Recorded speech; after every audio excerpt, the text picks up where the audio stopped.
Hello everybody, welcome back to the channel. This is Thursday and today we're going to be talking about Beetlejuice or Beetlejuice 2. We're going to break down the trailer and what I think it actually means. So let's jump right into it.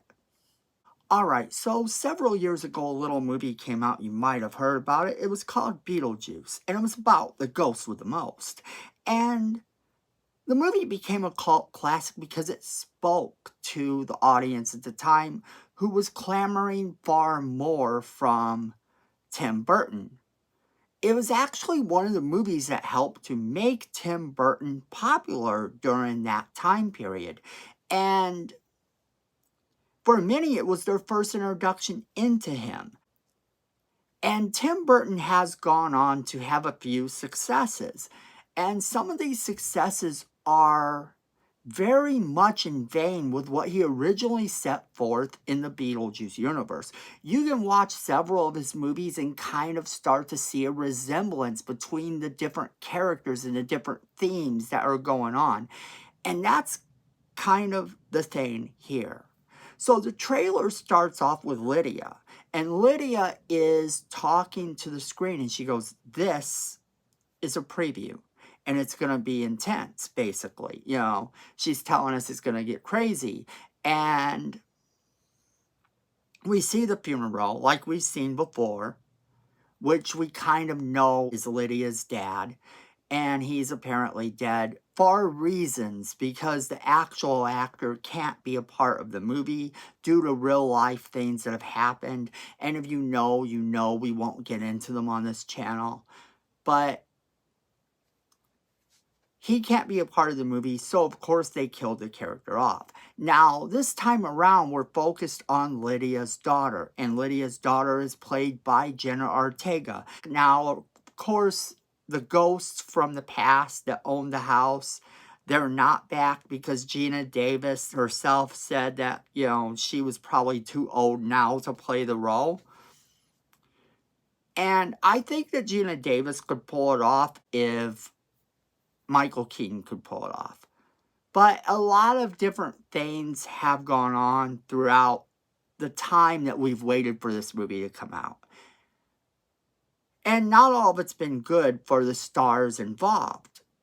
So we do have to accept that there are people that can't be in the movie for whatever reason. But they did a good job of setting us up with the funeral. We see why the father isn't in there.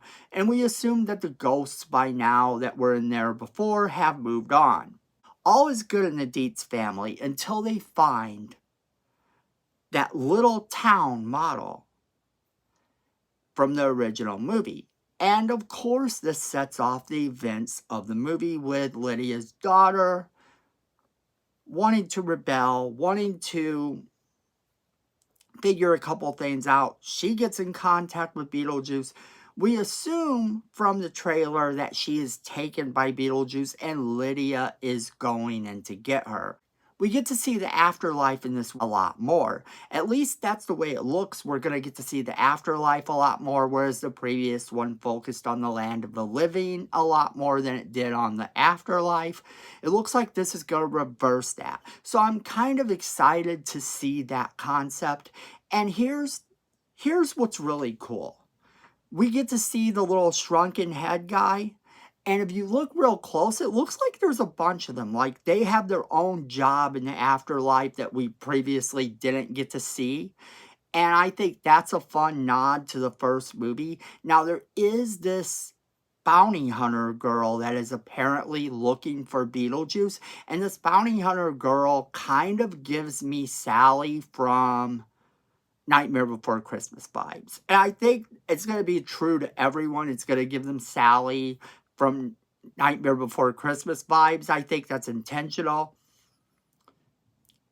Tim Burton is good for kind of having his own feel and having different things pop up again to where they do look like previous movies. He has his own style for sure. And this looks like it's going to be really fun because This bounty hunter looking for him is going to have a direct impact into the story as well, while Lydia is looking for her daughter. In fact, here's my early prediction for how this movie goes down. Now, keep in mind, I've only told you things we've kind of seen in the trailer, and now I'm kind of going to give you my predictions as to what I think is going to happen. I think that what we're going to see is that this bounty hunter, this dead bounty hunter, is actually going to be the bad guy, whoever this character is, this Sally looking character. She's going to prove to be our bad guy, and it's going to be revealed that maybe she kidnapped Lydia's daughter, not Beetlejuice. I think that we're going to find that Beetlejuice, just like in the first movie, wasn't the bad guy per se, that there were other things going on. In the first one, he kind of is meant to be the bad guy, but audiences never felt like he was. In this one, I think we're going to see him outright sort of have this change to where he is directly the good guy.